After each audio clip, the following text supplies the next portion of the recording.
کہانی شروع ہوتی ہے ایک گھنے اور پراسرار جنگل کے کنارے، ایک چھوٹے سے گاؤں میں، جہاں رہتا تھا 7 سال کا ننھا لڑکا شہزاد۔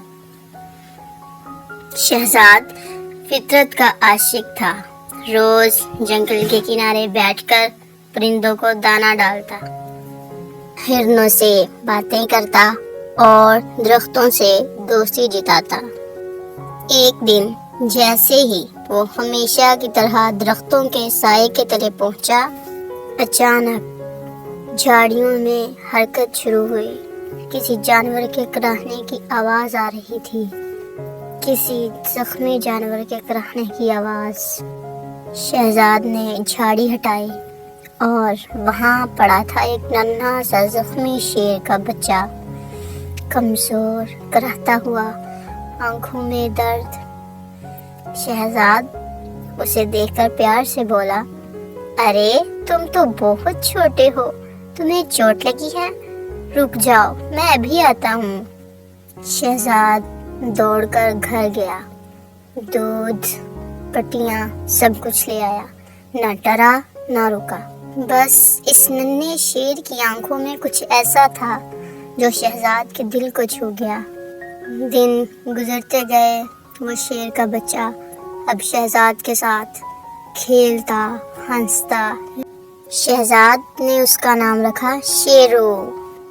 شہزاد ہنستے ہوئے بولا، آج تو تم نے میرے جوتے بھی کھا لیے، شرارتی کہیں کے۔ اور شیرو بس شہزاد کو دیکھتے ہی گرج کر لپک پڑتا، لیکن گرج میں وہ وحشت نہیں تھی، وہ محبت تھی۔ پھر ایک دن گاؤں میں ایک شور اٹھا کہ ایک خونخوار شیر جنگل میں آ گیا ہے، سب خبردار رہیں۔ گاؤں والے سارے گھبرا گئے، پریشان ہو گئے۔ گاؤں میں خطرے کی گھنٹی بجی اور شہزاد کے دل میں ایک جھٹکا لگا اور کہنے لگا، شیرو نہیں، وہ کبھی کسی کو نقصان نہیں پہنچا سکتا۔ اسی رات شہزاد چپکے سے جنگل پہنچا۔ شیرو وہاں تھا، جیسے وہ جانتا تھا کہ اس کا دوست آئے گا۔ شہزاد آنسو بھری آواز میں کہتا ہے، شیرو تمہیں یہاں سے چلے جانا چاہیے، یہ دنیا تمہیں نہیں سمجھے گی، اگر تم پکڑے گئے تو تمہیں۔ شہزاد خاموش ہو گیا، دھیمی گھراہٹ اور شیر کی آنکھوں میں آنسو آ گئے۔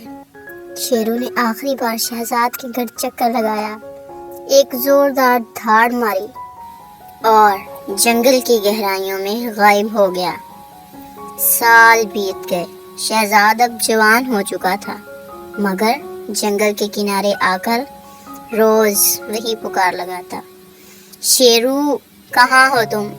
شیرو کہاں ہو تم؟ اور آج برسوں بعد ایک شیر نکلا اور اس کے ساتھ 3 ننھے شیر کے بچے تھے، اور شہزاد نے دیکھا اور خوشی سے، شیرو یہ تم ہو؟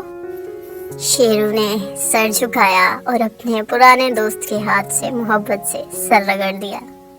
شہزاد مسکراتے ہوئے اور دھیمے لہجے میں بولا، دوستی کبھی نہیں مرتی شیرو۔